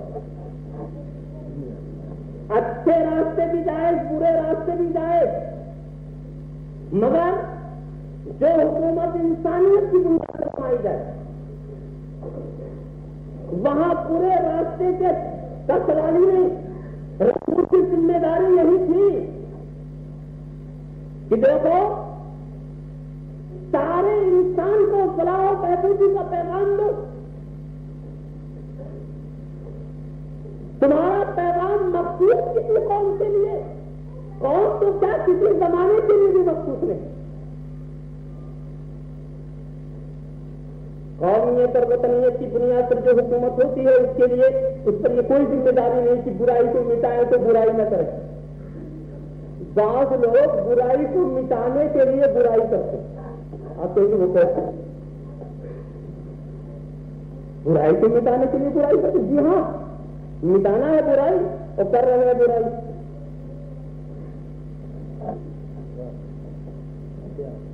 میں اس کی ایک مثال پہلے ایسے دوں.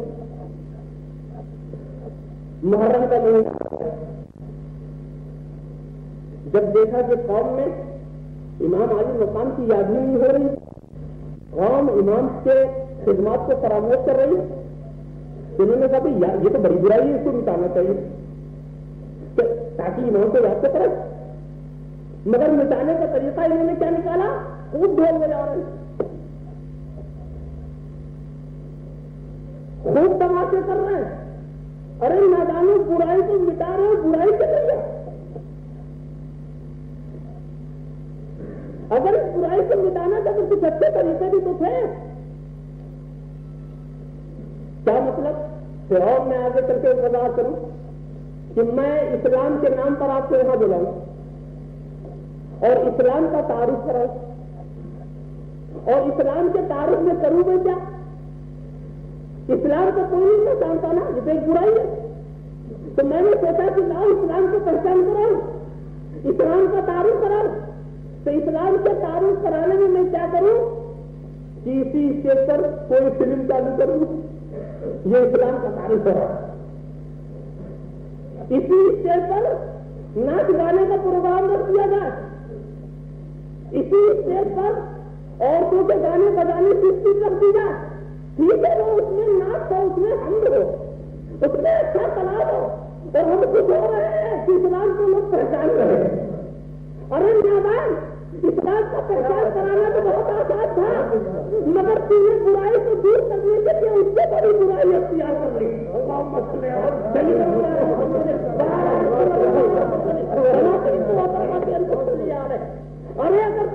اسلام کو پہچان کرانا چاہتا ہے. اسلام کو اگر تو پہچان کرانا چاہتا ہے تو اس طریقے سے پہچان کرو کہ لوگ پہچانے کہ رسول کے لائے ہوئے اسلام کو پہچانے. تمہارے بنائے ہوئے اسلام کو نہ پہچان کرو, تمہارے بنائے ہوئے تمہارے سمجھائے ہوئے اسلام کو نہ پہچانے. رسول کے لائے ہوئے اسلام میں نہ گانے کی گنجائش ہے, نہ بجانے کی گنجائش ہے, نہ سنیما کی گنجائش ہے, نہ کسی اور تماشے اور کھیل کی گنجائش ہے. رسول کا لایا ہوا اسلام اگر تم اس طرح سے یورپ سے پہچان کراؤ گے تو اسلام رسوا ہوگا, اس کو کوئی فائدہ نہ ہوگا.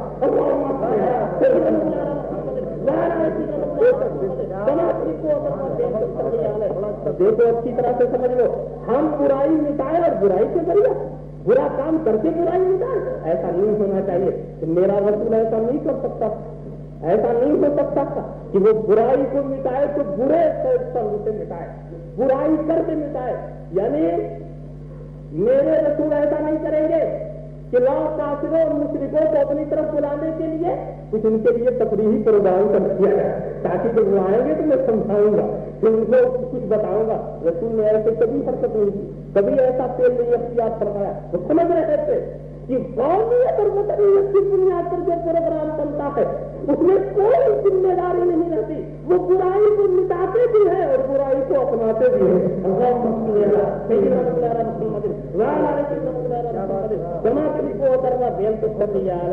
اللہ کے رسول نے بہت پیارا انداز, مگر ایک بات میں بتاؤں, وہ یہ کہ رسول کی یہ ذمہ داری ضرور تھا کہ بروں سے محبت کرو, برائی سے نفرت.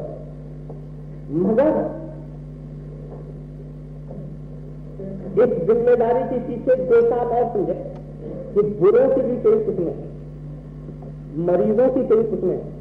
ایک مریض وہ ہوتا ہے جس کا مرض دور تک پہنچتا ہے, متعدی ہوتا ہے, تو اس کو پرائیویٹ وارڈ میں رکھتے, دوسرے مریضوں کے ساتھ نہیں رکھتے, اور کہتے ہیں سنو جی جزامی کے کمرے میں نہیں جانا, ارے دیکھو جس والا وہاں مت جانا, ڈاکٹر ہدایت کرنا, دیکھو وہاں نہ جانا, دیکھو وہاں ٹاؤن ہے وہاں نہ جانا. تو کیا یہ جو پہلے یہاں مت جاؤ وہاں مت جاؤ, ان سے مت ملو, ان سے مت ملو, کیا مطلب؟ کیا مریضوں سے نفرت ہے؟ نہیں, نفرت نہیں ہے.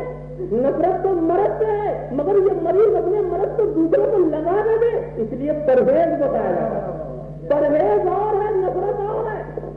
تو اسلام نے نفرت نہیں سکھایا, پرہیز سکھایا ہے. کہ دیکھو بے دینوں کے پاس مت بیٹھو, بے دینوں کی کتابیں مت پڑھو, بے دینوں کے جلسے میں مت جاؤ, بد مذہبوں کی بات مت سنو. کیا نفرت ہے؟ نفرت نہیں ہے, پرہیز ہے.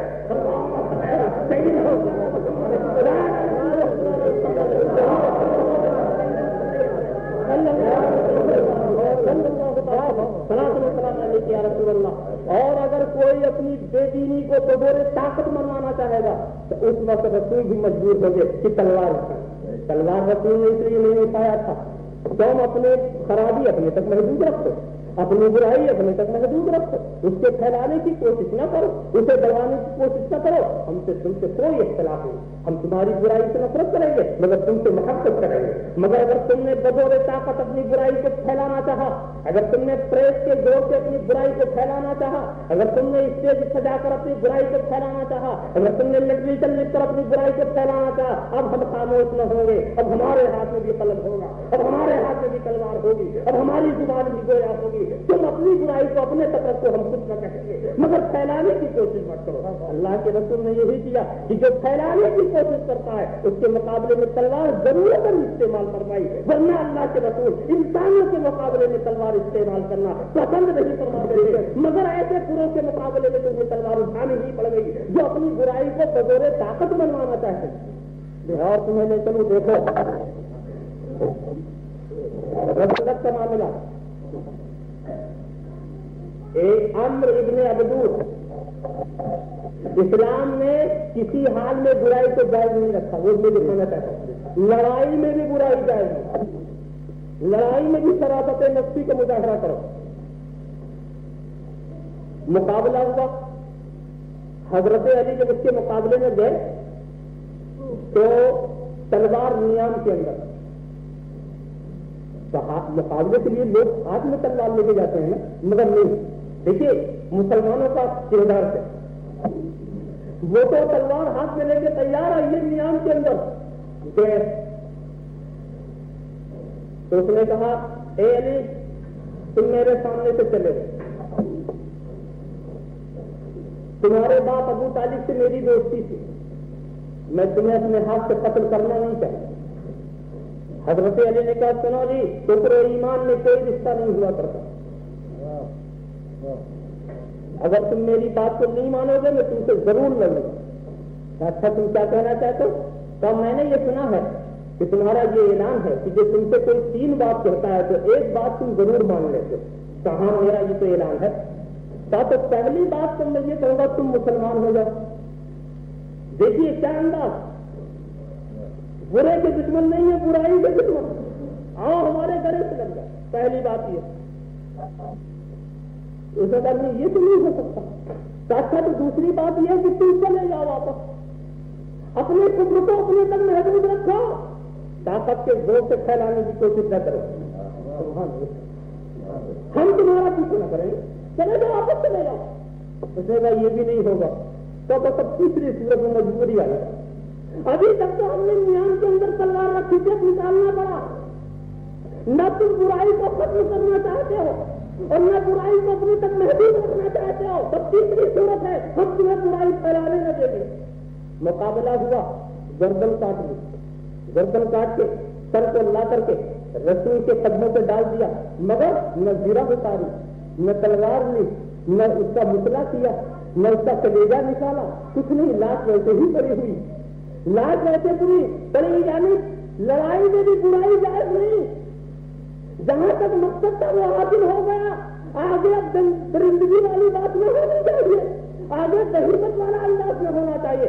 تو عمرو کی بہن آتی ہے لاش پر، بہن آتی ہے، اس نے دیکھا کہ لاش پڑی ہوئی ہے، زرہ بھی نہیں اتارا، قیمتی زرہ، تلوار بھی نہیں لی قاتل نے، تو اس نے اپنے بھائی کی لاش کو مخاطب کر کے کہا اے بھائی، میں نے جب تیرے قتل کی خبر سنی تو میں نے سوچا تھا کہ میں تیری لاش پر اپنی آنکھوں کا آخری قطرہ بھی نچھاور کر دوں گی، اتنا روؤں گی کہ میری آنکھوں میں قطرہ نہ رہ جائے، مگر اے بھائی اب میں تجھے دیکھ کر کے مجھے اطمینان ہو گیا، اب میں چپ کر رو نہیں سکتی، اس لیے کہ تیرا جو قاتل ہے نہایت شریف انسان معلوم ہوتا ہے، نہایت شریف انسان معلوم ہوتا ہے، جس نے نہ تیری زرہ اتاری، نہ تیری تلوار لی، نہ تجھے اور کوئی اذیت پہنچائی۔ ذرا سوچو، قاتل کی بہن، مقتول کی بہن قاتل کی تعریف کر رہی، کیوں؟ اس لیے کہ لڑائی کی ہے برائی میں،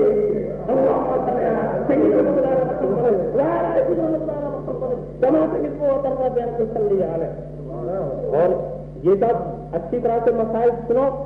مسلمانوں کو جو یہ ہدایت کہ جب تم دشمن پر فاتح ہو جاؤ، گھر نہ جلاؤ، باغوں کو ویران نہ کرو، کھیتیوں کو برباد نہ کرو، بوڑھوں پر ہاتھ نہ اٹھاؤ، بچوں کو کچھ نہ کرو، عورتوں سے نہ کرو، مطلب یہ ہے یہ سب کیوں ہے؟ یہ سارے احکام یہ بات ہے کہ لڑائی میں بھی برائی جائز نہیں، برے کو موقع دو کہ وہ برائی سے طائب ہو جائے، برے کو موقع دو کہ وہ برائی سے طائب ہو جائے، تو لڑائی میں بھی برائی جائز نہیں، صرف لڑائی کی بات نہیں، تجارت میں بھی برائی جائز نہیں۔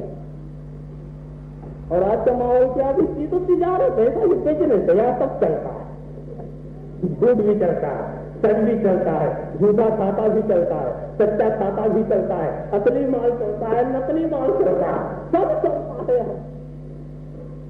یہ عجیب بات ہے، مگر اللہ کے رسول نے تجارت کر کے بتا دیا کہ تجارت میں برائی نہیں۔ اگر میرا رسول تجارت میں کوئی بھی برائی اختیار فرماتا تو قریش سے اعتراض کرتے، اے نبوت کا دعویٰ کرنے والے، ہم تیری زندگی کو جانتے، آج تو نبی بنا ہے اور فلاں جگہ تجارت میں تم نے یہ کیا تھا، تجارت میں یہ کھا بھی کی تھی، مگر نہیں، اللہ کے رسول نے بتا دیا کہ نہیں، تجارت میں برائی ہے، جائز نہیں۔ اور میں تمہیں بتاؤں ایک واقعہ سن، اور اس سلسلے میں 2 واقعہ بہت سبق آموز ہے یاد رکھنے کے لیے۔ ایک خاتون، ان کا کام سوٹ کاٹنا، تاگا بنانا، تو جب تک چاندنی خوب روشن نہ ہو اس وقت وہ چراغ کے اندر سوٹ کاٹتی، اور جب چاند روشن ہو جائے تو چراغ کو دور کر کے وہ چاند کی روشنی میں سوٹ کاٹتی، مگر دونوں میں تھوڑا فرق ہو جاتا ہے۔ ایسا فرق جو دوسرا دیکھنے والا محسوس نہیں کر سکتا، مگر چاند کی روشنی میں بنایا ہوا 2 آدمی سے پتہ کچھ موٹا ہوتا، تو وہ جب دیکھتی تھی تو خریدار کی نظر میں تو دونوں برابر، مگر وہ کہہ دیتی کہ سن لو دھوکہ نہ کھانا، یہ چراغ کی روشنی میں کاٹا ہوا ہے اور یہ چاندنی کی روشنی میں کاٹا ہوا ہے۔ ایک بزرگ اپنی چادر، وہ بھی تاجر تھے، اپنے نوکر کو دیا، اس کو لے جا کر 5 دینار میں فروخت کر لاؤ، یہ 5 دینار کی۔ وہ جب بازار میں کیا دیکھتا ہے، سنو جی یہ چادر 10 دینار میں دو گے تو خود ہی کتنے لگے، ابھی یہ بیچارہ کچھ بولے گی نہیں، یہ چادر 10 دینار میں دے گئے، بہت کچھ ہوا، جو اپنی طبیعت سے کہہ رہا کہ میرا جب میں ہاں لے جاؤ، 10 دینار اس نے لے جا سکے کچھ ہے حضور، وہ تو 10 دینار میں بک گئی اور اپنی مرضی تو لے لیا، کہا رہے تجھے اس کو دھوکا ہوا تو تو نے کس دھوکا دیا، جب یہ 5 دینار کا مال ہے تو تو نے 10 دینار میں کیسے دے دیا، جاؤ تلاش کرو، 5 دینار اس کا واپس کرو۔ تلاش کرتے ہوئے جب وہ ملے صاحب تو بڑے صاحب نے اپنی مرضی سے دیا، تو مالک نے کہا کہ سنو جی تم اپنی مرضی سے بھی اگر دھوکا اٹھانا چاہو تو ہم بھی نہیں چاہتے، ہم تمہیں فریب نہیں دینا چاہتے، اور اگر تمہیں نہیں لینا ہے تو چادر واپس روکنا دینا سنے گا، ہم تو 5 میں دیں گے، تجارت میں بھی برائی جائے گی، رشتے داری میں بھی برائی جائے گی، رشتے داری کا لوگ بہت خیال کرتے ہیں، ارے اس بات کو آپ کیوں کہتے ہیں، مطلب وہ تو ہمارے باپ ہے نا، کہتے ہیں ہم مکان بند کریں، وہ ہمارے دادا ہیں، وہ ہمارے مولوی صاحب ہیں، وہ ہمارے فلاں، بات تو آپ ٹھیک ہے نہیں، آج رشتے داری میں بڑی برائی جائے ہو جاتی، کیا مطلب، ایک ٹی ٹی صاحب چیک کر رہے ہیں، ٹکٹ چیک کر رہے ہیں دروازے پر، ان کے بھائی صاحب 2 ٹکٹ آ رہے ہیں، ٹکٹ دیکھنے والا جب دیکھا کہ میرا بھائی آ رہا تو نظر ادھر اٹھا لی اور بھائی کو نکلنے دے دیا، دیکھا آپ نے، تو اس نے رشتے داری کا خیال کیا، مگر اسلام رشتے داری کا بھی خیال نہیں کرتا، جو بھی مجرم ہوگا ان کو سزا دی جائے گی، رشتے داری میں برائی جائز نہیں۔ اس کی ایک مثال میں عرض کروں، حضرت علی کے خلافت کے دور میں درخواست پیش کر رہے ہیں کہ جو مجھے ملتا ہے بیت المال سے اس میں کام نہیں چلتا، کچھ بتا دیجیے، حضرت علی خیال نہیں فرماتے، ان کا اشار بڑھ گیا، رشتے کا خیال کر سکتے تھے، آج رشتے کے خیال سے تو بڑے بڑے کام لوگ پہلے، اب صلاحیتیں ختم ہو گئی، اب تو تعلقات ہی کام کرتے ہیں، کسی بھی شعبے میں آپ جائیں دیکھتے کہ اس پر کس کا سورس لگتا ہے، اور اپنی قابلیت کوئی چیز نہیں رہی، اپنی ڈگری میں کوئی چیز نہیں رہی، اب تو نیا آگے بڑھ جاتا ہے، اہلیت والے پیچھے رہ جاتے ہیں، اس لیے کہ اس کا سورس بہت، ہمارے یہاں اس کو توا کہتے ہیں، جس کا توا وزنی ہے،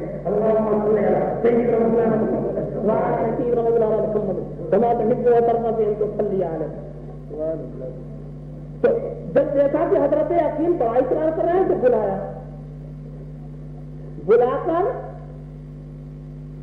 حکم دیا کے ساتھ ایک لوہے کا تھڑ اس کو گرم کرایا، اور گرم کرانے کے بعد حضرت حکیم کا ہاتھ میں لیا حضرت علی نے، اور لے کے وہ جلتا ہوا لوہا ان کے ہاتھ پہ رکھنا چاہا، تو حضرت حکیم نے کہا آپ کیسے بھائی کو جلاتے ہیں،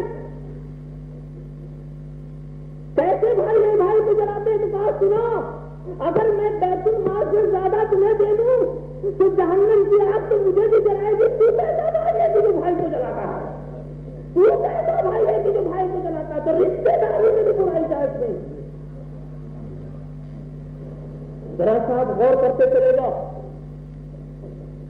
یہاں سے وہاں تک ان کی زندگی کا مطالعہ کرتے چلے جاؤ، مگر نہیں، نہ یہ برائی کریں گے اور نہ برائی کرنے کی اجازت دیں گے، یہ ہمیشہ برائی کے مقابلے میں رہیں گے۔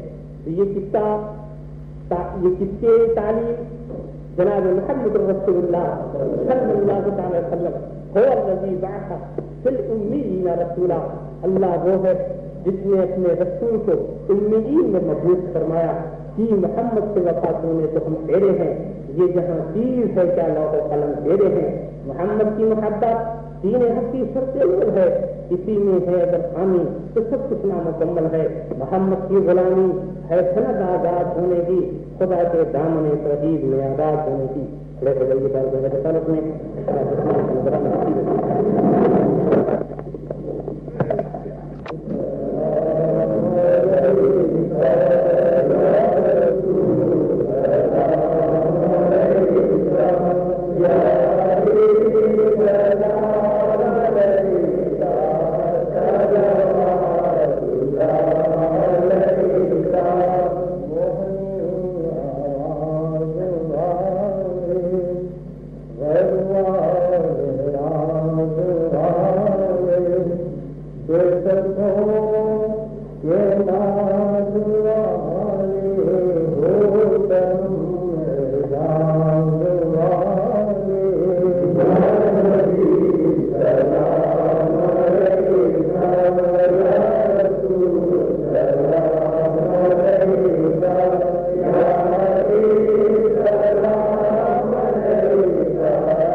السلام عليك يا زينة عرش الله، الصلاة والسلام عليك يا جمال ملك الله، الصلاة والسلام عليك وعلى آلك وأصحابك وأزواجك وذرياتك وعلى أمتك وأولياء ملتك وشهداء محبتك يا رسول الله.